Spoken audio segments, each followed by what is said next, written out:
طيب الحمد لله امبارح الاهلي كسب وكانت ملحمه جماهيريه اسطوريه والجمهور كان عظيم وكهربا كان هايل وحسين الشحات كان عبقري وكل حاجه.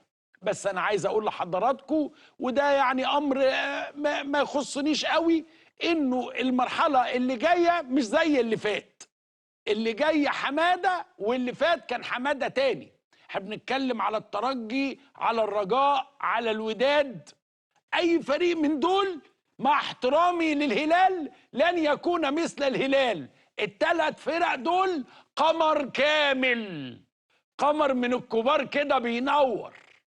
فاللي حصل امبارح مع الهلال لم يكن يعني هو ده الشيء اللي انتوا تقولوا ان انتوا عديتوا البحر وعبرتوا العبور العظيم. هي مرحلة كانت عنق زجاجة وخلصت.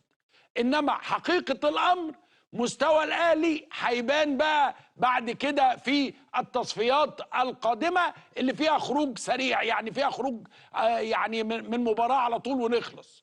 فالفترة اللي جاية ليست سهلة، والأهلي لم يكن يعني الأهلي كان جبارا، كان قويا، ولكن لم يكن عظيما، لم يكن مهاريا، لم يكن متفوقا، ولكن الجمهور رجعنا تاني للشغل بتاع زمان اللي هو الجمهور ومدد مدد شد حيلك يا بلد واهلي اهلي والكلام ده. انما حقيقة الامر فعلا اللعيبة امبارح اما تديها درجات يعني كتير اللي هيعدوا الخمسة، بجد كتير اللي هيعدوا الخمسة. الاهلاوية عارفين الكلام ده. انما طبعا احنا في اللعب التجاري وفي النتيجة وفي البراجماتية وكل هذه الاشياء الاهلي قد عبر. انما حقيقة الامر الاهلي محتاج كتير عشان يقدر يقف على رجليه ويقدر يعمل حاجة. دي نصيحة صريحة من واحد يعني عايز المصلحة، لان احنا كزملكاوية مش موجودين في البطولة دي، والاهلي هو الممثل بتاعنا. فانا مش عايز بس نغتر، لانه اللي حصل امبارح ده مش مقياس ومش هو المسطرة اللي تقدر تقيس عليها. ده واحد.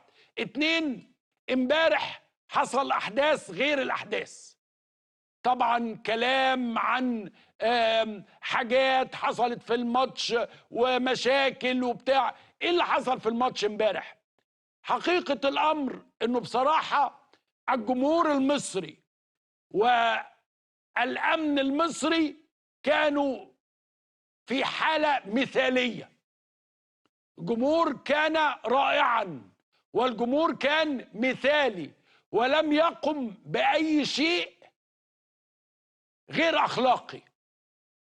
ده نمرة واحد. نمرة اتنين، حسنا فعلت الداخلية المصرية عندما أصدرت بيان اللي قالت فيه إن الجمهور لم يخرج عن أي سلوك ولم يقدم أي شيء خارج بالأمس. هذا الأمر صحيح، ولكن زي ما قال البيان وزي ما عرفنا انه بعض الناس كانت عايزه تسيء مش للعلاقه بين الاهلي وبين الهلال، عايزه تسيء للعلاقه بين مصر والسودان، وهذا امر بعيد المنال. علاقتنا يعني مش محتاجين ندخل في هذه الامور.